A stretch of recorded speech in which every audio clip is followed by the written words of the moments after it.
हां. विविध क्षेत्रात उत्तुंग कामगिरी करणाऱ्या, समाजाला एक वेगळी दिशा देणाऱ्या खास व्यक्तिमत्वांशी ज्या कार्यक्रमातून आपण संवाद साधतो त्या ग्लोबल महाराष्ट्र या कार्यक्रमात मी कल्याणी दीक्षित तुम्हा सर्वांचं स्वागत करते. सकाळ माध्यम समूह, साम टीव्ही आणि गरजे मराठी यांच्या संयुक्त विद्यमाने आयोजित ग्लोबल महाराष्ट्र या कार्यक्रमात आज आपले पाहुणे आहेत उद्योजक ओंकार कलवडे. सर, तुमच्या कार्यक्रमात खूप खूप स्वागत. नमस्कार, धन्यवाद. सरांची मी तुम्हाला थोडक्यात ओळख करून देते. सर सिव्हिल इंजिनियर आहेत आणि भारताबाहेर जर्मनीमध्ये ते व्यवसाय करतात. खरं तर जर्मनीसारख्या मोठ्या देशांमध्ये त्यांनी उद्योग व्यवसाय सुरू केला आणि तो विस्तारला देखील. आपल्या बुद्धीच्या जोरावर त्यांनी हे सगळं मिळवलं. खरं तर मराठी माणूस व्यवसायाकडे जास्त वळत नाहीत असं म्हटलं जातं, मात्र या सगळ्याला छेद देत त्यांनी जर्मनीमध्ये आपला व्यवसाय सुरू केला. त्यांचा महाराष्ट्र ते जर्मनीपर्यंतचा प्रवास कसा होता, त्यांना नेमक्या कोणत्या अडचणी आल्या आणि या सगळ्यावर त्यांनी कशा पद्धतीनं मात केली या संदर्भात आपण त्यांच्याशी बोलणार आहोत. सर, पुन्हा एकदा स्वागत. आपण कार्यक्रमाची सुरुवात तुमच्या शालेय जीवनापासून करूया, कारण शालेय जीवन हा आपला एक पाया असं आपण मानतो. हल्ली सगळे पालक इंग्रजी माध्यमाच्या शाळेमध्ये मुलांना टाकतात, पण तुम्ही नगरमध्ये का मराठी माध्यमाच्या शाळेत शिकलात? तुम्ही अकॅडमिक्समध्ये कसे होतात त्याबद्दल काय सांगा? माझं प्राथमिक शिक्षण नगरच्या नवीन मराठी शाळेमध्ये झालं आणि त्याच्यानंतर माध्यमिक शिक्षण भाऊसाहेब फिरोदी हायस्कूलमध्ये झालं. मी कधीही शाळेमध्ये रेकग्नायझेबल कधी नव्हतो, म्हणजे चांगल्या गोष्टीसाठी पण नव्हतो ना वाईट गोष्टीसाठी पण नव्हतो. मी कायम एक ॲव्हरेज किंवा अबाव ॲव्हरेजच स्टुडंट होतो. ऑफकोर्स माझं खेळामध्ये किंवा याच्यामध्ये जास्त लक्ष होतं, पण माझं पूर्ण शिक्षण मराठी माध्यमामध्ये झालेलं आहे. त्याच्यानंतर 11वी-12वी मी जेव्हा सायन्समध्ये नगरमध्येच रेसिडेन्शियल ज्युनियर कॉलेजमध्ये सायन्स मी हे केलं आणि पुढं नगरमध्येच मी इंजिनिअरिंगचं पुढचं शिक्षण केलं. शाळेमध्ये हल्ली सगळे पालक इंग्रजी माध्यमांच्या शाळेमध्ये मुलांना टाकतात. तुम्हाला कधी फरक जाणवला का की आपण मराठी शाळेत शिकलेलो आहे आणि नंतर सगळं इंग्रजीमध्ये असतं? याचा फरक कधी जाणवला का तुम्हाला? मला असा फरक टू बी ऑनेस्ट कधीच जाणवला नाही. इनफॅक्ट मला याचा अभिमानच आहे की माझं पूर्ण शिक्षण मराठीमध्ये झालं. मी आज जर्मनीमध्ये जरी माझा व्यवसाय एस्टॅब्लिश केला असेल तरी खूप साऱ्या देशांमध्ये मी फिरतो, तर प्रत्येक देशामध्ये हेच जाणवतं की शालेय शिक्षण किंवा हे फक्त त्यांच्या मातृभाषेतच असतं. आणि इंग्लिश ही आपली 5वीपासून मला इंग्लिश शाळेमध्ये होतं, तर ते इंग्लिशमध्ये मी नक्कीच पहिल्यापासून चांगला होतो. पण मराठी माध्यमामध्ये शिक्षण झाल्यामुळं माझं आजपर्यंत मला कुठंही काही अडचण आलेली नाही आहे. नक्कीच. आपण आता तुमच्या पुढच्या शिक्षणाकडे वळूया. तुम्ही इंजिनिअरिंग केलं होतं. इंजिनिअरिंगचं शिक्षण घ्यावं असं तुम्हाला कोणी सांगितलं का? त्याबद्दल मार्गदर्शन केलं का? म्हणजे आता आपण जर राज्यामध्ये बघितलं तर खूप इंजिनियर आहेत. म्हणजे मध्ये असे खूप वेव आली होती की सगळेजण इंजिनियर होत होते, मात्र तुमच्या काळात ते एक मोठं आव्हान होतं. ते कशा पद्धतीनं पेललं? मला मार्गदर्शनासाठी किंवा सल्ला घेण्यासाठी मी कधीही कोणाकडे गेलो नाही. माझी आई ही पूर्व प्राथमिक शिक्षिका होती. माझे वडील बँक ऑफ महाराष्ट्रामध्ये काम करत होते. तर मला हे माझ्याच म्हणजे त्यावेळेस जे 10वी नंतर किंवा 12वी नंतर जे त्यावेळेसची जी सिच्युएशन होती त्यानुसार मला इंजिनिअरिंगला जावं असं वाटलं. त्याच्यामध्ये पहिला माझा कल हा मेकॅनिकल इंजिनिअरिंगसाठी होता. जेव्हा आमच्या वेळेस पुण्यामध्ये COEPला एक सेंट्रल प्रोसेसिंग सिस्टीम असायची, त्याच्या थ्रू मी माझी पहिली ॲडमिशन मेकॅनिकल इंजिनिअरिंगसाठीच झाली होती. माझ्यासाठी हे एकदम पहिल्यापासून क्लिअर होतं की मला नगरच्याच इंजिनिअरिंग कॉलेजमधून शिक्षण घ्यायचं होतं आणि त्यावेळेस जी प्रोसेस त्यावेळेस इंजिनिअरिंगच्या ॲडमिशनसाठी जी होती त्यानुसार मला नगरचं मेकॅनिकल इंजिनिअरिंग कॉलेज मिळालं होतं. पण ते आमच्या वेळेस पेड सीट आणि फ्री सीट असे प्रकार होते. पण पेड सीट ओव्हरऑल आमचं फायनान्शियल किंवा फॅमिली बॅकग्राऊंड ज्याच्यामध्ये पुढं जाऊन मला ते म्हणजे ते कसं वर्कआउट होईल याच्याबद्दल थोडा डाऊट होता. तर त्याच्यासाठी मी माझ्या वडिलांनी ऑब्व्हियसली ती फी वगैरे सगळं अरेंज केली होती. पण त्याच्या सेकंड राऊंडमध्ये मीच ठरवलं की नाही, आपल्याला मेकॅनिकल किंवा पेड सीट घ्यायची नाही आहे. तर फ्री सीटमध्ये जे काही अवेलेबल असेल आणि नगरच्याच कॉलेजमध्ये जे अवेलेबल असेल तर ती सीट मला घ्यायची होती. तर मी जेव्हा त्या राऊंडला गेलो COEPला पुण्याला, तर माझ्यासमोर फक्त इलेक्ट्रिकल आणि सिव्हिल इंजिनियर हे दोनच फ्री सीटचे ऑप्शन अवेलेबल होते. पण ऑल ऑफ सडन मला म्हणजे इलेक्ट्रिकलपेक्षा सिव्हिल इंजिनिअरिंगमध्ये ते घ्यावं असं मला त्या मोमेंटला वाटलं आणि मी ते घेतलं. आणि इन जनरलच आजपर्यंत बरेचसे जे निर्णय आहेत किंवा मोस्ट ऑफ द निर्णय मला नाही वाटत मी कोणाचं ऐकून किंवा मार्गदर्शन करून घेतो, पण जे मी स्वतः घेतलेले निर्णय आहेत ते त्यावेळेस मी जेव्हा परत आईबाबांना त्यावेळेस फोन किंवा व्हॉट्सअप वगैरे ऑब्व्हियसली तेवढा इश्यू हे नव्हता. जेव्हा मी परत नगरला जाऊन त्यांना वडिलांना एवढंच आई-वडिलांना सांगितलं की नाही मी इलेक्ट्रिकल नाही तर सिव्हिल घेतलं आहे, तर त्यांनी सांगितलं की इट्स ओके, म्हणजे असं काही त्याच्यामध्ये त्यांचा असा काही पॉझिटिव्ह निगेटिव्ह असा काही फीडबॅक नव्हता. पण आज मला त्याचासुद्धा खूप अभिमान आहे की त्यावेळेस ज्यावेळेस सिव्हिल इंजिनिअरिंग ही सर्वात लोएस्ट ब्रँच कन्सिडर केली जायची आमच्या वेळेस, लाईक कॉम्प्युटर इंजिनिअरिंग किंवा IT किंवा इलेक्ट्रॉनिक्स जे टॉपर्स असायचे तर त्यांच्या किंवा सॅलरी किंवा याच्यानुसार तर हे या टॉपमोस्ट ब्रँचेस असायच्या. त्याच्यानंतर कन्व्हेन्शनल म्हणजे लाईक मेकॅनिकल किंवा इलेक्ट्रिकल, पण तरीसुद्धा जी so called downgrade branch consider केली जायची ती मी निवडली आणि आज मला त्याचा पूर्ण अभिमान आहे की मी त्यावेळेस सिव्हिल इंजिनिअरिंग ही ब्रँच निवडली. पण जसं मी परत तेच सांगेल की मी कोणाचाही सल्ला मार्गदर्शन घेऊन ते निवडलं नव्हतं. महत्वाचं आहे, म्हणजे इथे श्रोत्यांना सुद्धा ऐकण्यासारखं आहे. तुम्हाला नेमकं काय वाटतं, तुम्ही स्वतःवर विश्वास ठेवणं महत्वाचं आहे. ज्या पद्धतीनं तुम्ही आत्मविश्वासाने निर्णय घेतला त्या पद्धतीनं सगळ्यांनी आपल्यावर विश्वास ठेवून निर्णय घेतला तर तो सहसा चुकत नाही असंच म्हणतात आणि हे तुमच्या उदाहरणातून पाहायला मिळतं. नक्कीच. तर आपण आता थोडंसं पुढे जाऊयात. खरं तर आपण जे शाळेत शिकतो किंवा कॉलेजमध्ये शिकतो ते थेरॉटिकल आणि बाहेर जे प्रॅक्टिकल असतं याच्यामध्ये खूप फरक असतो असं म्हटलं जातं. म्हणजे इंजिनिअरिंगमध्ये हे जाणवतं सुद्धा. आता मी सुद्धा एक इंजिनिअरिंग स्टुडंट आहे, मी सुद्धा इंजिनिअरिंग केलंय, पण हा फरक जाणवतो. मग त्याबद्दल तुम्ही काय सांगाल, म्हणजे एकूणच शिक्षण पद्धतीबद्दल? मला असं वाटत नाही की जे म्हणजे प्रॅक्टिकल किंवा थेरॉटिकल याच्यामध्ये खूप सारा डिफरन्स असेल. शाळेमध्ये म्हणजे स्पेशली 10वी पर्यंत जे आपण माध्यमिक शिक्षण म्हणतो तर ह्याच्यामध्ये जे काही सब्जेक्ट्स असतील, हिस्ट्री असेल, याच्यापेक्षा शाळेमध्ये जे तुमची घडवणूक होती, म्हणून याच्यामध्ये मी परत तेच म्हणेल की मराठी शाळेमधून शिकण्याचा मला खूप अभिमान आहे. तर त्यावेळेसची जी काही शाळेमध्ये जे आपण लेट्स से मूल्य शिक्षण असेल किंवा जी एक पद्धत जी असते तर ही जास्त पुढे जाऊन कामाला येते.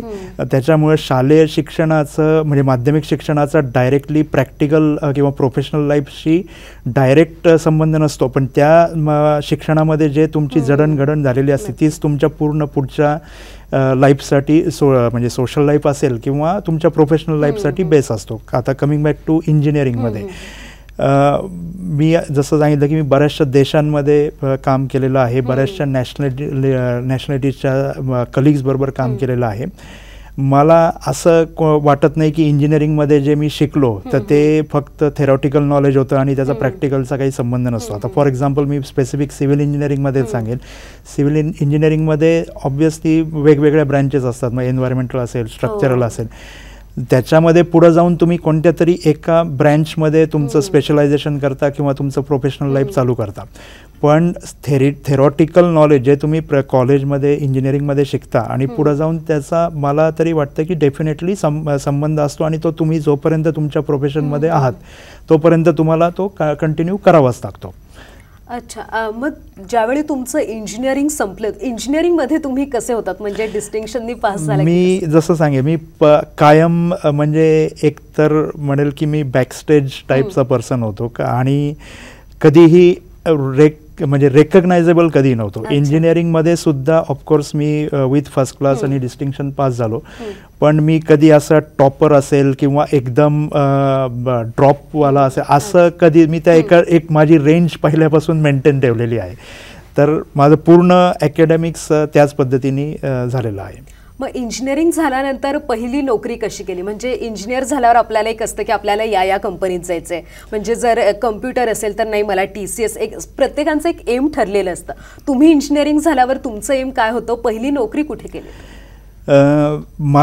मी कधी दुसऱ्या देशात जाईल किंवा दुसऱ्या देशात जाऊन काम करेल हे मला कधीही माझ्या म्हणजे प्लॅनिंगमध्ये पण नव्हतं ना माझं कधी स्वप्न होतं.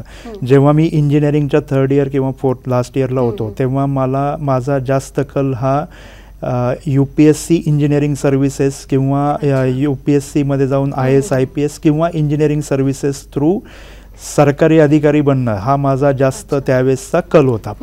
पण मी म्हणजे त्यासाठी जसे आजचे पण लोक म्हणजे वेगवेगळे इन्स्टिट्यूशन आहेत जे ट्रेनिंग वगैरे देतात की ज्याच्यावर माझा टू बी ऑनेस्ट विश्वास नाही, पण तसे मी कोर्सेस पण केले. पण त्याच्यासाठी जे म्हणजे मला ते फक्त वाटत होतं की मला UPSC करायची आहे, पण त्याच्यासाठीचा जो इंटरनल माझा माइंडसेट होता किंवा जे इंटरनल बिल्ट होतं ते त्याच्याशी मॅच होत नव्हतं. आणि ते करताच मग मी पुण्यामध्ये माझा पहिला जॉब मी ॲक्सेप्ट केला. तर त्यावेळेस सुद्धा ती म्हणजे त्यावेळेस मला 2-3 ऑप्शन्स अवेलेबल होते, पण त्यावेळेसही मी ऑलवेज काहीतरी डिफरंट जॉब, एक US बेस्ड कंपनी होती, तर त्याच्यामध्ये म्हणजे सॅलरी खूपच कमी होती, पण काहीतरी वेगळं याच्यामध्ये पुढं जाऊन काहीतरी लिंकिंग होईल याने मी तो जॉब ॲक्सेप्ट केला. आणि तिथून पुढं म्हणजे पुण्यामध्ये मी त्याच्यानंतर 2 वर्ष काम केलं. मग ज्यावेळी तुम्ही त्या कंपनीमध्ये नोकरी करत होता त्यावेळेस तुम्हाला जर्मनीची संधी मिळाली का? मी आत्तापर्यंत फक्त 2च कंपन्यांमध्ये काम केलं आहे. जी माझी पहिली कंपनी होती त्याच्यामध्ये मी फक्त 10 महिने काम केलं.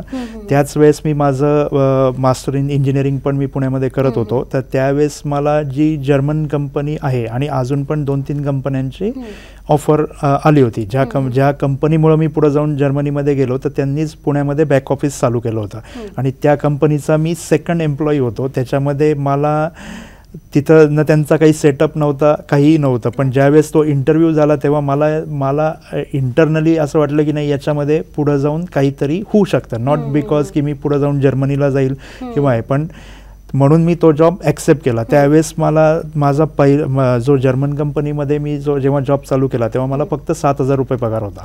त्यावेळेस मी आणि त्याच वेळेस मला दुसऱ्या 2 म्हणजे लोकल ऑफर पण होत्या की ज्या 12,000-15,000च्या पण होत्या. पण मी जसं म्हणलं की मी कधीच म्हणजे कोणाचं न सल्ला घेत, मी कोणाला विचारतही नाही किंवा म्हणजे कन्सल्टेशनही करत नाही, पण मला त्यावेळेस इंटरनली वाटलं की नाही इथं काहीतरी हे वेगळं आहे, म्हणून मी तो जर्मन कंपनीचा जॉब ॲक्सेप्ट केला.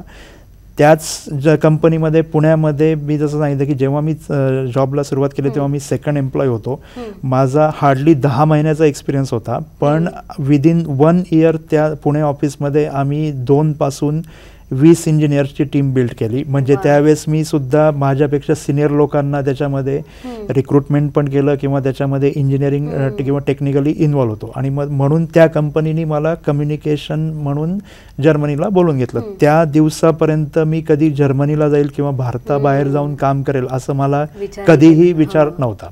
नक्कीच. ज्यावेळी तुम्ही ठरवलं की नाही आपल्याला भारताबाहेर आता जर्मनीमध्ये जायचंय, तिथे नोकरी करायचंय, तर घरच्यांना हा निर्णय सांगितल्यावर त्यांची प्रतिक्रिया काय होती?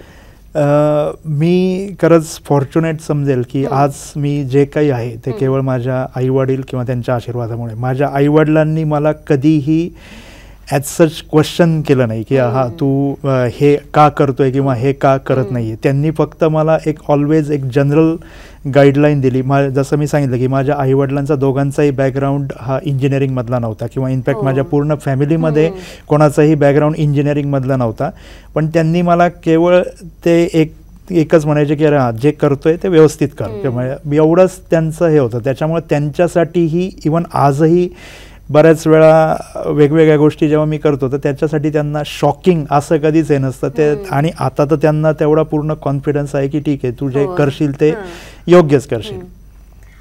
म्हणजे ज्यावेळी तुम्ही जर्मनीला जाणार होता लग्न झालं होतं की नाही? नाही, जर्मनीला ऑब्व्हियसली मी जाताना माझं लग्न झालेलं नव्हतं आणि मी आजही 100% व्हेजिटेरियन आहे, नॉन अल्कोहोलिक आहे, नॉन स्मोकर आहे. ज्यावेळेस जर्मनीला मी गेलो तेव्हा मला टिपिकल भारतीय मुलांच्या सवयीप्रमाणे मला चहा सुद्धा बनवता येत नव्हता. तर त्यावेळेस म्हणजे फेसबुक किंवा व्हॉट्सअप हे नव्हतं, तर मी माझ्या आईला आणि माझ्या बहिणीला रोज फोन करून की चहामध्ये म्हणजे इथून सुरुवात होते. मग जर्मनीत गेल्यावर भारतापासून एक वेगळा देश, त्यांची सगळ्या प्रथा परंपरा सगळ्या वेगळ्या, कल्चर सगळं वेगळं होतं. तिथे गेल्यावर तुमचा अनुभव कसा होता? पहिल्यांदा काय वाटलं? मला जर्मनीला जायच्या आधी म्हणजे माझा विजा ॲप्लिकेशन आणि मला ॲक्च्युअल मी जेव्हा फ्लाईटमध्ये बसलो म्हणजे ती माझी पहिलीच डोमेस्टिक काय किंवा म्हणजे माझं पहिलीच जर्नी इंटरनॅशनल फ्लाईट होती. तोपर्यंत बऱ्याच जणांनी मला सांगितलं की अरे हा जर्मनीसारख्या देशामध्ये तुम्हाला नॉनव्हेजच खावं लागतं किंवा तिथं असं असतं किंवा म्हणजे खूप साऱ्या हायपोथेटिकल गोष्टी सांगितल्या गेल्या. पण त्यावेळेस काय किंवा आज आहे, मी कधी कोण काय म्हणतं याला कधीच बॉदर केलं नाही. मी ज्यावेळेस मी ठरवलं होतं की नाही मला जायचं आहे, तर तिथं म्हणजे मी जे लोक मला म्हणायचे की अरे नाही तिथं खूप चॅलेंजिंग एन्व्हायरमेंट म्हणजे वेदर कंडिशन चॅलेंजिंग आहेत, मी म्हटलं ठीक आहे ओके मी ब्रेड खाऊन जगेल, पण काहीतरी तर म्हणजे ज्या देशामध्ये आज 8 कोटी 10 कोटी लोक राहतात त्या अर्थी काही ना काहीतरी तर सिस्टीम असणार. जेव्हा मी पहिल्यांदा जर्मनीमध्ये गेलो तर तेव्हा असा कल्चरल शॉक किंवा असं मला काहीही जाणवलं नाही. ऑफकोर्स एक गोष्ट नक्कीच जाणवली की जे काय मला सांगण्यात आलं होतं आणि स्पेशली जे लोक कधीही जर्मनीला गेले नाही किंवा अशा लोकांकडून जे काही एक हायपोथेटिकल किंवा एक व्हर्च्युअल जे एक पिक्चर क्रिएट केलं गेलं होतं, तर जर्मनी नक्कीच तसं नव्हतं. म्हणजे जसं आपल्या इथं तुम्ही सपोज एक बिंग महाराष्ट्रीयन तुम्ही सपोज चेन्नईला शिफ्ट झाला किंवा दिल्लीला शिफ्ट झाला, तर त्याच्यामध्ये जो एक डिफरन्स असतो तेवढाच डिफरन्स ऑब्व्हियसली लोकांचं बिहेवियर किंवा हे थोडं वेगळं, पण इन जनरल मला कधीही असा शॉक कल्चरल शॉक कधीच नव्हता. माझ्यासाठी ऑलवेज टॉपिक तेच होता की हां व्हेजिटेरियन कसं म्हणजे अरेंज करणं, पण ते सुद्धा ऑलरेडी तिथं सर्व काही अवेलेबल होतं. म्हणजे असं शॉकिंग असं कधीच मला जर्मनीमध्ये फर्स्ट याच्यामध्ये झालं नाही. आणि खरं तर हाही एक मुद्दा आहे, तुम्ही पुण्याच्या कंपनीच्या थ्रू तुम्ही जर्मनीला गेला होता. बरोबर. मग त्या जर्मनीला गेल्यावर तुम्ही कधी ठरवलं की नाही मला आता व्यवसाय करायचा, स्वतः काहीतरी उभं राहायचंय? मी पहिले जर्मनीसाठीचं जे माझं डेप्युटेशन होतं तर ते फक्त 2 वर्षासाठी होतं. तर ते नंतर 1 वर्ष एक्सटेंड झालं, मग नंतर अजून म्हणजे कंपनीनेच ते एक्सटेंड करत गेलो होतं. मी जेव्हा पुण्यामध्ये मी जॉब चालू केला त्यावेळेस मी ॲज अ ज्युनियर इंजिनियर म्हणून काम चालू केलं.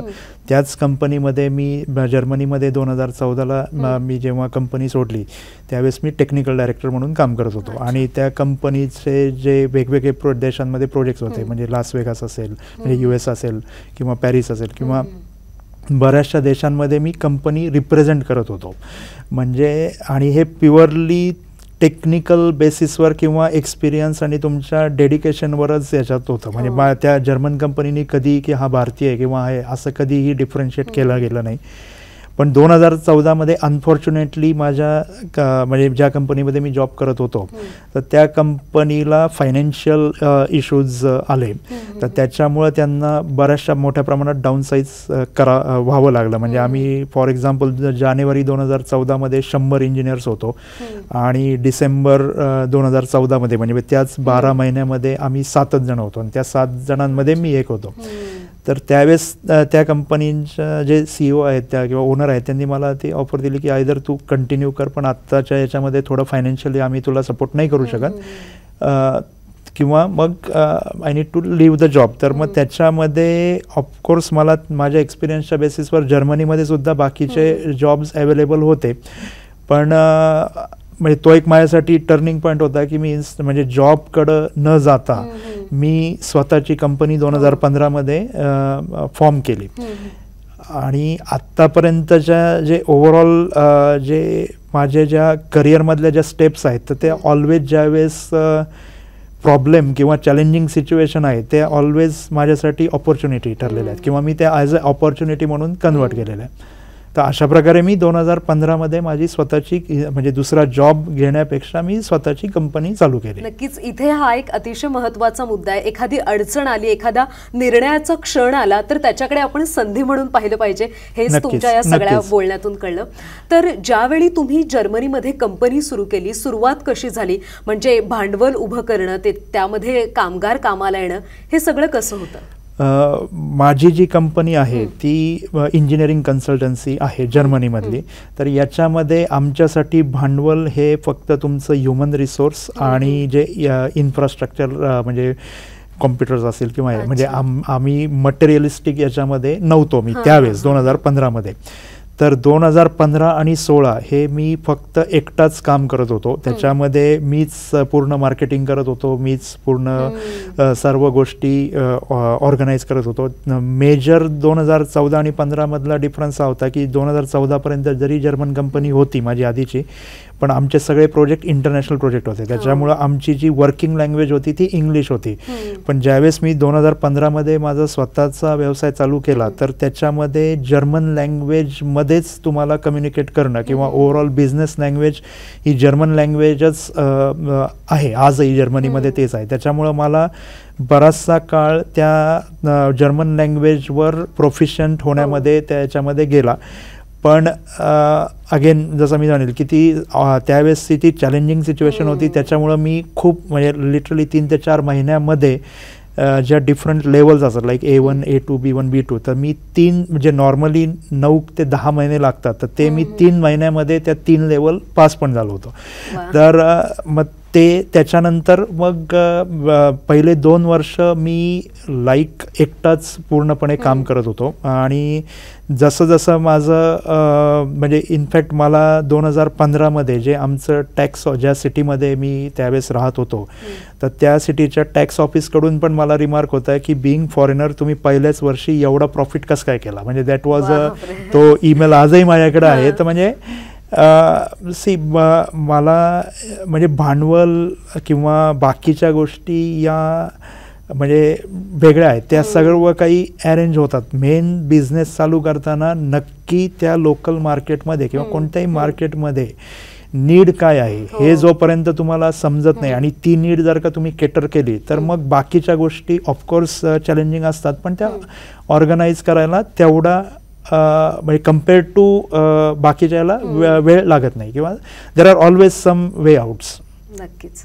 तर आता आपण तुमच्या जर्मनीमधल्या पहिल्या व्यवसायाबद्दल आणखी थोडं उलगडून तुम्ही सांगा. पहिल्या व्यवसायाचं नाव कसं होतं, किती लोक कामाला होते आणि याबद्दल आई वडिलांना सांगितलं का, ते आले होते का, कशा पद्धतीने होतं सगळं? मला कधी कंपनी स्वतःच्या नावाने किंवा एका स्पेसिफिक नावाने की ज्याच्यामध्ये पुढे जाऊन लिमिटेशन्स येतील एक्सपान्शनसाठी अशी कधी कंपनीचं नाव ठेवायचं नव्हतं. आणि ज्या बिझनेसमध्ये मी होतो किंवा ज्या कन्सल्टन्सीमध्ये होतो तर त्याच्या म्हणून मी कंपनीचं नाव मॅट्रिक्स स्ट्रक्चर्स असं ठेवलं. मॅट्रिक्स म्हणजे पूर्ण आमचं स्ट्रक्चरल इंजिनिअरिंग किंवा म्हणजे कॉम्प्लेक्स याने मी ते नाव चालू केलं. पहिले जसं मी सांगितलं की पहिले 2 वर्ष मी एकटाच काम करत होतो. 2017 पासून मी म्हणजे जर्मनीमध्ये रिक्रुटमेंट चालू केली आणि 2017 ते 2019 याच्यामध्ये माझ्याकडं 10 जर्मन इंजिनियर्स काम करतायत होते. त्यांची कामाची पद्धत कशी असते? म्हणजे आपल्या इकडचे इंजिनियर म्हणजे तुमचे मित्रही असतील, तिथले कसे होते इंजिनियर? कामात काही फरक जाणवला का? कामापेक्षा जी कम्युनिकेशन जे आहे त्याच्यामध्ये खूप सारा डिफरन्स असतो. मी एक उदाहरण कायम देत असतो की आणि त्याच रिझनमुळं मला भारतातून जर्मन कंपनीने त्या 2007-08मध्ये जर्मनीला बोलून घेतलं. बऱ्याच वेळा आपल्या इथं ज्यावेळेस आपण एखादी गोष्ट म्हणतो की हा काम झालं आहे का, तर ते येसचा उत्तर येस चालू केलं आहे किंवा पूर्ण झालं असंही असू शकतं. पण ते जर्मनसाठी तो जर्मन्स हे लाईक लॉजिकल लोक आहेत. 0101 म्हणजे एक तर येस किंवा नो म्हणजे तर त्यांना असं स्टोरी किंवा हे झालंय पण हे राहिलंय म्हणजे याच्यामध्ये कम्युनिकेशन हा मेजर डिफरन्स असतो. आणि तोच डिफरन्स आणि जर्मन्स किंवा ओव्हरऑल जे जर्मन्स इंजिनियर असतील, क्लायंट असतील किंवा जर्मन सिस्टीम ही खूप फ्रॅगमेंटेड आणि सॉर्टेड सिस्टीम आहे. म्हणजे तिथलचे जे डायलॉग्ससुद्धा असतात तर ते सुद्धा एकदम क्लिअर कट डायलॉग असतात. म्हणजे त्याचे 2 अर्थ निघण्याचे चान्सेस फार कमी असतात. तर मला पहिल्यांदा ते इश्यू झाले की आणि जर्मन वे ऑफ कम्युनिकेशन हे खूप डायरेक्ट वे आहे. मग ते त्याच्यामध्ये बीडबाट ठेवत नाही की हा समोरच्याला काय वाटेल. म्हणजे एखादी गोष्ट चांगली झाली नसेल तर त्याच्यामध्ये ती कोणती डिप्लोमसी येत नसती, तर एकदम डायरेक्टली क्रिटिसाइज करतील किंवा तर हे थोडं मी म्हणेल की हा थोडा मेजर डिफरन्स आहे आपल्या कल्चरपेक्षा आपल्या इथलच्या इंजिनिअरिंगमध्ये आणि तिथलच्या ह्याच्यामध्ये हा बेसिकली डिफरन्स आहे. ह्याच्यापेक्षा नॉलेज वाईज किंवा एक्सपर्टीज वाईज मला आजपर्यंत तरी असा काही डिफरन्स दिसला नाही की जर्मन इंजिनियर्स बेटर आहेत किंवा इंडियन इंजिनियर्स थोडे वेगळे आहेत. इनफॅक्ट हे सांगायला मला अभिमान वाटेल की जर्मन्स हे इंडियन्ससाठी किंवा इंडियन टॅलेंट किंवा इंडियन नॉलेजला ऑलवेज रिस्पेक्ट करतात, आजही रिस्पेक्ट करतात. त्याच्यामुळं इंटेलेक्च्युअल वाईज किंवा क्वालिफिकेशन वाईज डिफरन्स नसतो. इट्स ओनली कम्युनिकेशनमध्ये मेजर डिफरन्सेस आहेत दोन्ही सिस्टीममध्ये. अच्छा, तुम्ही ज्यावेळी व्यवसाय सुरू केलात हळूहळू तो वाढत गेला, लोक वाढत गेले, यामध्ये काही अडचणी आल्या का? अडचणी तर ऑब्व्हियसली असतातच, रोजच असतात. त्या अडचणींशिवाय कोणती ग्रोथ पाथ असेल असं मला नाही वाटत. माझ्या केसमध्ये मेजर अडचण, मी जेव्हा बिझनेस चालू केला तर हा प्युअरली माझ्या इंजिनिअरिंग स्किलच्या बेसिसवर बिझनेस चालू केला. तो 2 वर्ष तो ग्रो पण झाला, सगळे झालं. पण कोणत्याही बिझनेसना एका सर्टन पॉईंट नंतर, असा माझा एक्सपिरियन्स आहे की एक स्टॅग्नेशन पॉईंट येतो की जिथं तुमच्या टेक्निकल एक्सपर्टीजपेक्षा किंवा तुमचं जे कोर प्रोडक्ट असेल किंवा कोर स्ट्रेंथ असेल याच्यापेक्षा फायनान्शियल मॅनेजमेंट आणि जनरल मॅनेजमेंट हे त्या पॉईंटच्या पुढं ते जास्त गव्हर्निंग ठरतात. तर हा जो गॅप होता, म्हणजे फॉर एक्झाम्पल 2017 ते 2019 याच्यामध्ये मला बरेचसे चॅलेंजेस आले की ज्याच्यामध्ये मी इंजिनिअरिंग म्हणून किंवा कन्सल्टंट म्हणून तर मी सक्सेस म्हणजे मला ॲप्रिसिएशन पण होतं किंवा पुढं जात होतो, पण एक्सपान्शन करू शकत नव्हतो. कारण माझे फायनान्सेसही मीच मॅनेज करत होतो आणि कॅश फ्लोज असतील किंवा पूर्ण मीटिंग्स किंवा पूर्ण मीच मॅनेज करत होतो. आणि एखादा व्यक्ती आयदर तुम्ही इंजिनिअरिंगमध्ये एक्सपर्ट असू शकता, पण तुम्ही एकाच वेळी पूर्ण सगळ्या डोमेनमध्ये एक्सपर्ट असू शकत नाही. तर फायनान्शियल मॅनेजमेंट करण्यामध्ये मला बरेचसे चॅलेंजेस आले, स्पेशली त्या 2 वर्षामध्ये. मग त्याच्यामध्ये मी बरंचसं काम आउटसोर्स केलं किंवा जे त्याच्यामधले एक्सपर्ट आहेत तर त्यांना तो टास्क हँडओव्हर केले. मला इथे एक बेसिक क्वेश्चन आहे, म्हणजे आता तुम्ही जर्मनीमध्ये व्यवसाय करता, त्याबद्दल आपण बोललो सुद्धा, पण आता तुम्ही मॅट्रिक्सच्या माध्यमातून नेमकी कशी कामं करता, कशी स्ट्रक्चरल कामं करता? म्हणजे घरांसाठी वगैरे बनवता की वेगळं काही? मी घरांमध्ये किंवा टिपिकल इंडस्ट्रीमध्ये मी कधीही नव्हतो. तिथं जर्मनीमध्ये पण नाही आणि इंडियामध्ये पण नाही. माझी speciality he steel structure, oil and gas, airports, petrol pumps, industrial structure किंवा फार्मास्युटिकल सेक्टर किंवा लाईट गेज सेक्टर आणि इन्फ्रास्ट्रक्चर यामध्ये आहे. जर्मनीमध्ये स्पेसिफिकली आम्ही जर्मन रेल्वेज असेल किंवा ऑइल अँड गॅस सेक्टर असेल, रिफायनरीज असतील किंवा पेट्रोल पंप लाईक जसं ब्रिटिश पेट्रोलियम असेल किंवा या ब्रँडसाठी हे आमचे मेन क्लायंट आहेत. आणि माझ्या केसमध्ये जे क्लायंट आहेत, म्हणजे आम्ही व्हॉल्यूम बेस प्रोजेक्ट करतो. म्हणजे एक प्रोजेक्ट एकदा एक क्लायंट फिक्स झाला आणि तुमचं त्याच्याबरोबरचं असोसिएशन आणि त्याला जे मिळणारे रिझल्ट हे असेल तर ते क्लायंट रिपीट आहेत. म्हणजे माझ्याकडं असे 50 क्लायंट असे हे नाही आहे, 3-4च क्लायंट जर्मनीमध्ये असतील, पण तेच रिपीट आहेत आणि त्यांचे प्रोजेक्ट्स हे जर्मनीमध्ये सुद्धा लेट्स एक लँडमार्क प्रोजेक्ट्स आहेत. म्हणजे आणि अजून एक मी ॲड करेल की माझं, जसं आपलं आधी शिक्षणाबद्दल आपण बोलत होतो, माझं पूर्ण शिक्षण म्हणजे इंजिनिअरिंग आणि पुढं मास्टर्स सुद्धा भारतामध्येच झालं. भारतातल्या specifically for example Pune university किंवा ज्या रेकग्नाइज युनिव्हर्सिटी आहे तर यांच्या डिग्री 1-to-1 जर्मनीमध्ये रेकग्नाइज आहेत. तर मी 2015 पासून जर्मनीचं जे इन्स्टिट्यूशन ऑफ इंजिनियर्स आहे त्याचा मेंबर पण आहे, पण चार्टर्ड इंजिनियर आणि प्रोफेशनल इंजिनियर आहे. आणि म्हणजे हे मला एक्झॅगरेट करायचं नाही, पण स्टील स्ट्रक्चरमध्ये आजही जर्मनीच्या टॉप 20 कन्सल्टंटपैकी मी एक आहे. अरे वा, ही अतिशय कौतुकाची आणि अभिमानाची बाब आहे.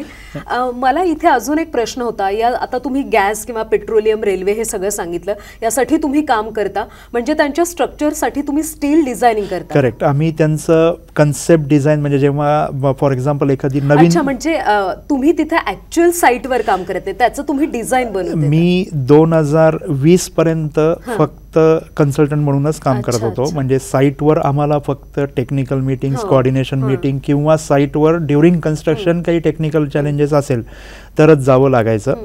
कन्स्ट्रक्शन हा माझा टॉपिक नव्हता, आजही जर्मनीमध्ये नाही आहे.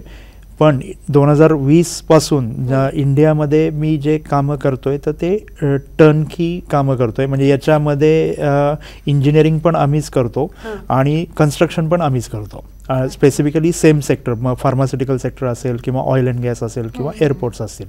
आता तुम्ही ज्या पद्धतीनं जर्मनीमध्ये व्यवसाय करता, म्हणजे आता इथे भारतात सुद्धा एखादा स्टार्टअप सुरू केला की काही सरकारी योजना पण असतात, त्यांचा लाभ मिळतो. जर्मनीमध्ये ज्यावेळी तुम्ही व्यवसाय सुरू केला त्यावेळी तुम्हाला जर्मन सरकारचा किंवा तिथल्या काही याचा फायदा झाला का, लाभ झाला का? मी एकच सांगेन, जर्मनीमध्ये जे ईज ऑफ डुईंग बिझनेस आहे, in really ease of doing business आहे. म्हणजे तुम्हाला कोणतंही म्हणजे ऑफकोर्स तुम्हाला ते त्यांचे स्पेसिफिकेशन्स क्रायटेरिया फुलफिल करावे लागतात, पण ते एकदा केले तर तुम्हाला कधीही अडचण येत नाही बिझनेस रन करायला किंवा चालू करायला. दुसरं, कमिंग बॅक टू सरकारी म्हणजे एड किंवा त्याच्यामध्ये काही फॅसिलिटी, तर ऑब्वियसली तशा फॅसिलिटी अवेलेबल होत्या, पण ज्या पद्धतीने मी माझा बिझनेस एक्सपांड केला किंवा ग्रो केला तर त्याच्यासाठी त्या फिट होणाऱ्या नव्हत्या. म्हणजे फॉर एक्झाम्पल जर्मनीमध्ये लोन पण अवेलेबल होतं डायरेक्टली इन्स्टिट्यूशनल, जे जर्मन स्टेट इन्स्टिट्यूशनल बँक्स आहेत त्यांच्याकडून, आणि लाईक 0.5% इयरली, म्हणजे almost like no interest loan पण अवेलेबल होते. पण ज्यावेळेस मला बिझनेस एक्सपांड करायचा होता तर माझी जी लोनची रिक्वायरमेंट आणि त्याच्या अगेन्स्ट ज्या असणाऱ्या वर्क ऑर्डर होत्या आणि जे अकॉर्डिंग टू जर्मन क्रायटेरिया कोणत्या पण सो कॉल्ड स्टार्टअपला देणारं जे फंडिंग होतं तर त्याचं प्रपोर्शन खूप ऑड होतं. तर त्याच्यामुळं मी कोणतीही जर्मनीची एड किंवा कोणत्याही हेल्प न घेता, अपार्ट फ्रॉम जे रेग्युलर जे म्हणजे लाईक टॅक्सेस असेल किंवा हे तर रेग्युलर हे झालं, पण कोणतंही सपोर्ट पॅकेज मी घेतलेलं नाही आहे, पण डेफिनेटली ते अवेलेबल असतात. अच्छा, हे खरं तर अतिशय महत्त्वाची बाब आहे. म्हणजे अजून कुठल्या तरुणांना जर जर्मनीमध्ये व्यवसाय करायचा असेल तर तिथं फॅसिलिटीज मिळतात. ज्या पद्धतीने एखादा उद्योग सुरू करताना ईज आहे तिथं, ज्या पद्धतीने तुम्ही सांगितलं. तर आता आपण जरा तुमच्या कुटुंबाकडे वळूयात. तुम्ही ज्यावेळी जर्मनीमध्ये व्यवसाय सुरू केला, आई वडिलांची प्रतिक्रिया काय होती? किंवा लग्नाच्या वेळी हल्ली खूप असतं मुलगा मुलगी बघताना की आता मुलगा जर्मनीत काम करतो, स्वतःचा व्यवसाय, म्हणजे तिथे स्टॅबिलिटी आहे का हा सुद्धा विचार केला जातो. त्या सगळ्या संदर्भात काय सांगा? मी गेलो होतो तेव्हा मी सिंगल म्हणूनच गेलो होतो आणि नंतर माझं लग्न झालं. माझी बायको येवला नाशिक जिल्ह्यातली आहे, ती पण MBA झालेली, आणि तिची पण नंतर मी तिलाही एक जर्मनीमध्ये एक ट्रेडिंगची कंपनी चालू करून दिली. येस. तर पण आय थिंक कोणत्याही जे फॉरेनमध्ये राहणाऱ्या मुलाला टिपिकल येणारे जे क्वेश्चन असतात भारतीय जे, स्पेशली आईवडिलांचे, मुलीच्या आईवडिलांचे, की हा मग तिथं हा काय करत असेल, किंवा ऑफकोर्स एक ब्लॅक बॉक्स असतो कोणालाही तो, आणि मग किती वर्षांनी भारतात परत येणार वगैरे असे ते क्वेश्चन टिपिकल मला म्हणजे जिच्याबरोबर माझं लग्न झालं तिने नक्कीच नाही विचारले, पण बाकीच्यांनी विचारले गेले होते. पण बऱ्याच वेळा असंच असतं की मुली विचारतात की अरे हा तिथं किती वर्ष राहणार किंवा परत कधी येणार, पण नंतर जेव्हा तीच मुलगी लग्न होऊन कोणतीही जेव्हा जर्मनी किंवा कोणत्याही फॉरेन कंट्रीमध्ये, स्पेशली ॲडव्हान्स कंट्रीमध्ये जाते, तर त्याच्यानंतर नवरा परत यायला रिलोकेट व्हायला तयार असतो, पण मग ती लेडीज बायकोच नाही म्हणते की नाही आपण इथंच सेटल होऊ. तर आणि व्यवसाय चालू केला, मी जसं म्हणेल की ज्यावेळेस मी व्यवसाय चालू केला तर त्यावेळेस माझ्या बायकोनी पण तो पूर्ण जर्नी तिने पाहिलेला होता, त्याच्यामुळं तिला तोपर्यंत जर्मन सिस्टीम असेल किंवा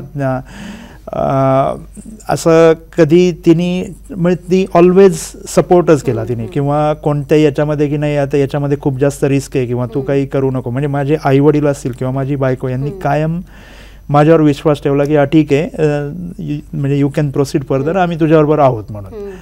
तर तो माझ्यासाठी एक खूप मोठा फॅक्टर आहे. हो, नक्कीच. कुटुंबियांचं पाठबळ असेल, त्यांचा सपोर्ट असेल तर ते पण अतिशय महत्त्वाचं असतं आपल्या ग्रोथमध्ये. तुमचे आई वडील जर्मनीला आलेत का? त्यांनी तुमचा व्यवसाय ऑफिस पाहिला? ऑफकोर्स ते जर्मनीला येऊन गेलेले आहेत, टाइम टू टाइम ते जर्मनीमध्ये आले होते. तर कोणत्याही आई वडिलांना ते म्हणजे एक अभिमानाचीच गोष्ट आहे. म्हणजे याच्यामध्ये फक्त जर्मनीच असं नाही, मग ते नगर असेल किंवा महाराष्ट्र असेल, भारत असेल, जेव्हा तुम्ही काहीतरी म्हणजे स्टँडर्ड वेपेक्षा दुसरं काहीतरी चालू करताय, मग तो व्यवसाय कोणताही असेल तर ते आय थिंक कोणत्याही आईवडिलांना त्याचा अभिमानच असतो आणि माझ्या ऑफकोर्स माझ्या आईवडिलांनाही तो आहेच आहे. काय मलाही तुमचा खरंच अभिमान आहे तुमच्या आई बाबांसोबत.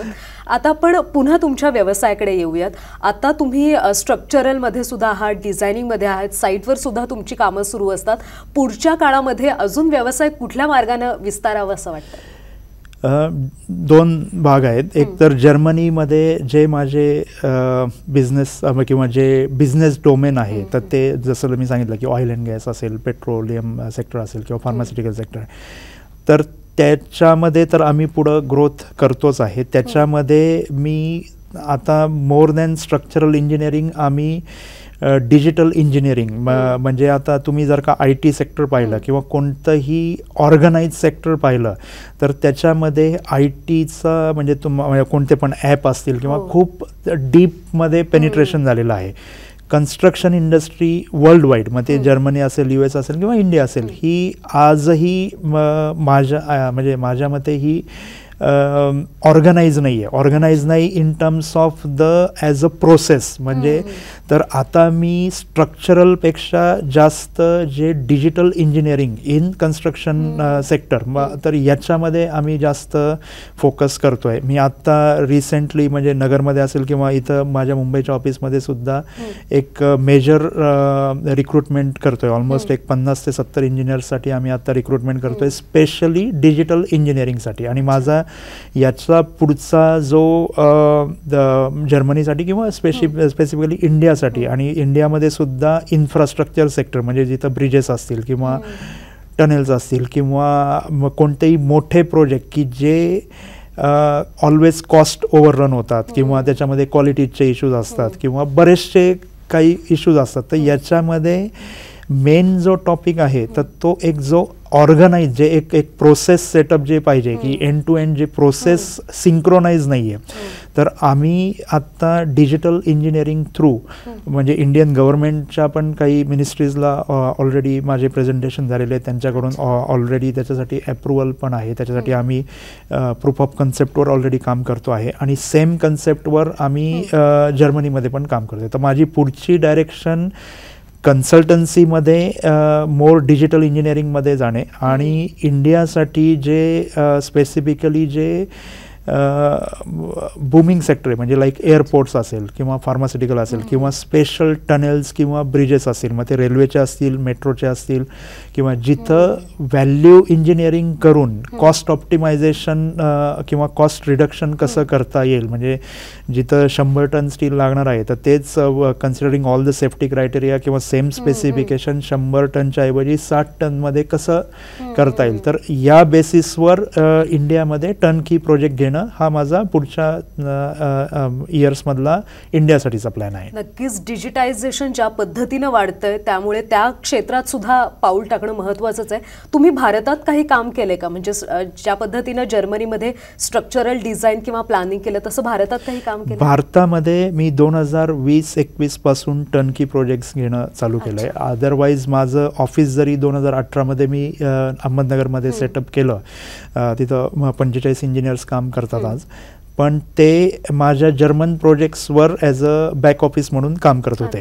पण 2020-21 पासून मी स्पेसिफिकली इंडियामध्ये टर्नकी प्रोजेक्ट्स घेणं चालू केलं आहे की जे रनिंग प्रोजेक्ट्स आहेत. मग त्याच्यामध्ये साऊथ इंडियामध्ये आंध्र प्रदेशमध्ये एक मोठी रिफायनरी आहे, इडेबल ऑइल रिफायनरी असेल किंवा गोवा एअरपोर्टचा एक्सटेन्शनचा प्रोजेक्ट असेल किंवा काही फार्मास्युटिकल प्रोजेक्ट्स की जे आत्ता चालू झाले आहेत, अजून ते कम्प्लिशन म्हणजे त्यांचं ते ऑनगोईंग प्रोजेक्ट्स आहेत. कारण आमचे प्रोजेक्ट्स नॉर्मली 1 ते 2 वर्ष डिपेंड की त्याची साईज किंवा काय आहे, त्याच्यामध्ये तर ते रनिंग प्रोजेक्ट्स चालू आहेत. आता एक वेगळा प्रश्न विचारते, म्हणजे इथे एखादा प्रोजेक्ट भारतामध्ये सुरू करायचा की त्याच्यामध्ये खूप प्रॉब्लेम्स असतात. म्हणजे एखादी जमीन हस्तांतर करणं, जमीन अधिग्रहित करणं, मग त्या सगळ्या सरकारी कामं येतात आणि त्यामुळे खूपदा प्रोजेक्ट लटकलेले असतात.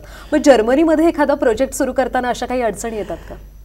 जर्मनीमध्ये एक स्पेशली प्रोजेक्ट मॅनेजमेंट किंवा एक्झिक्युशनमध्ये एक फ्रेज किंवा जोक म्हणा किंवा एक टिपिकल ते सेंटेन्स वापरतात की जर का एखाद्या प्रोजेक्टचं टोटल ड्युरेशन 1 तासाचा म्हणजे 60 मिनिटाचा असेल तर तुम्हाला 59 मिनटं हे प्लॅनिंग, त्याचं पूर्ण डिटेलिंग, पूर्ण कन्सेप्च्युअलायझेशन याच्यामध्ये स्पेंड करा आणि 1 मिनिटच टाईम एक्झिक्युशनला. प्रॅक्टिकली ते हे नाही, पण मला याच्यातून सांगायचं असं आहे की जर्मनीमध्ये आणि इंडियामध्ये जो डिफरन्स आहे, तर प्रोजेक्टचं प्लॅनिंग हे खूप आधी एकदम डिटेलमध्ये केलेलं असतं. म्हणजे या लेवलला केलं असतं की जर का एखादा ट्रक, म्हणजे आमच्या ह्याच्यात आता मोठमोठे गर्डर्स असतील किंवा ट्रान्सपोर्टेशन केलं जातं, तर तो कंटेनर किंवा तो ट्रकची रेडियस एका स्पेसिफिक तुमच्या साईटच्या लोकेशनला, त्या जर का काही क्रिटिकल कर्व असतील तर ते तिथं जाईल का नाही, मग ती म्हणजे खूप डिटेल प्लॅनिंग केलेलं असतं. त्याच्यामुळं जर्मन प्रोजेक्ट्स चालू झाल्यावर ते मध्येच थांबले किंवा त्याला चॅलेंजेस आले, अशा गोष्टी फार कमी आहेत. ऑफकोर्स प्रत्येक गोष्टीला एक्सेप्शन आहे. आता काही काही प्रोजेक्ट्स ड्यू टू दुसऱ्या फॅक्टर, म्हणजे कंपनीचे इंटरनल डिसिजन, म्हणजे जे क्लायंट आहेत त्यांचे जर का काही इंटरनल डिसिजन मेकिंग चेंज झालं किंवा याच्यामुळं प्रोजेक्ट थांबू शकतो किंवा तो कॉस्ट एस्केलेशनमध्ये पण जाऊ शकतो. पण जनरल केसमध्ये प्रोजेक्ट एकदा चालू झाल्यावर स्टॉप होण्याचे चान्सेस फार कमी आहेत. नक्कीच भारतामध्ये सुद्धा तसं व्हावं अशीच इच्छा आहे. तुम्हाला एक जाता जाता प्रश्न विचारते की आता अनेक मुलांची किंवा इंजिनिअरिंग झालेल्या तरुणांच्या आशा अपेक्षा असतात की आपण पण एखादा स्टार्टअप सुरू करावं, परदेशामध्ये सेटल व्हावं, तर त्या सगळ्या विद्यार्थ्यांना, त्या सगळ्या तरुणांना तुम्ही काय संदेश द्याल? स्टार्टअप किंवा हे याच्याबद्दल मी, म्हणजे आता स्टार्टअप हे खूप कॉमन नाव झालेलं आहे, पण म्हणजे जेव्हा मी कंपनी फॉर्म केली त्यावेळेस कधीच माझ्या डोक्यात असं स्टार्टअप किंवा असं काही हे नव्हतं. इम्पॉर्टंट हेच आहे की तुम्हाला कोणतंही, मग ते सिव्हिल इंजिनिअरिंग असेल किंवा कोणतंही इंजिनिअरिंग असेल, तर त्याच्यामध्ये तुमच्या डोमेनची किंवा तुमच्या मार्केटमध्ये एक्झॅक्ट नीड काय आहे आणि तुम्ही कन्व्हेन्शनल याच्यापेक्षा दुसरं काय देऊ शकता की जेणेकरून तुम्ही क्लायंटची नीड फुलफिल करू शकता. तर यामध्ये कायम फोकस राहिला पाहिजे. आणि दुसरं म्हणजे इंजिनिअरिंग सोडून मी हेच म्हणेल की मराठी किंवा इन जनरल व्यवसाय हा कधी पण, म्हणजे ऑफकोर्स त्याच्यासाठी इनिशियली भरपूर चॅलेंजेस असतात, पण मग मी लिटरली म्हणेल की मग तो वडापावची गाडी असेल किंवा कोणतीही एखादी मोठी फॅक्टरी सेटअप करणे असेल किंवा कंपनी सेटअप करणे, व्यवसायाकडे वळणं हे कधी पण जास्त प्रेफरेबल आहे. कारण तिथं तुमचे स्किल्स किंवा तिथं तुम्हाला एक्सपेंडेबिलिटी आहे, तुम्ही ते एक इकोसिस्टम डेव्हलप करू शकता. आणि म्हणजे टिपिकल मी कोणत्या तरी एका मोठ्या कंपनीत जॉब करायचं एम आहे किंवा याच्यापेक्षा भले तुम्ही छोटा व्यवसाय चालू करा, तुमच्या गावात चालू करा. आजच्या जमान्यामध्ये मला नाही वाटत की कोणताही, म्हणजे तुम्ही एखाद्या तालुका प्लेसला आहात का मुंबईसारख्या मेट्रोपॉलिटन सिटीमध्ये आहात, डझंट मॅटर. तुमच्यावर कॉन्फिडन्स पाहिजे. तुम्ही फक्त एकच आहे, तुम्ही जे कराल त्या प्रोफेशनवर तुमची पूर्ण श्रद्धा पाहिजे. तुम्ही कधी तुमच्या प्रोफेशनला फसवू नका. अडचणी असतातच, पण याच्यामध्ये जर का तुमचा वे क्लिअर असेल, तुमचं इंटेन्शन क्लिअर असेल आणि तुम्ही स्वतः कन्फ्यूज नसाल किंवा स्वतःच तुम्ही क्लिअर असाल, तर जेवढ्या मोठ्या अडचणी तेवढे सोल्युशन पण येतात आणि त्या अडचणींमधूनच तुम्ही इतरांपेक्षा कधी पण जास्त मोठी झेप घेऊ शकता. नक्कीच सर, आज तुम्ही इथे आलात